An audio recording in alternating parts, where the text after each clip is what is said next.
Narito ang ulat panahon hatid sa inyo ng Ministry of Science and Technology, BARM, na pinamumunuan ni Minister at Member of Parliament Bailing Mantawil.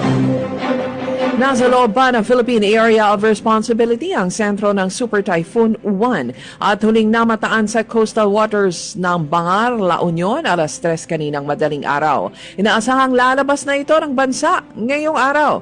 Sa Mindanao, mararanasan ang maulap na himpapawid na may kasamang mahinang pag-ulan sa dakong hapon o gabi, dulot naman ang isolated localized thunderstorms. Ang localized thunderstorm ay pulo-pulong mga pag-ulan, pagkulog at pagkidlat sa ilang lugar ng rehiyon.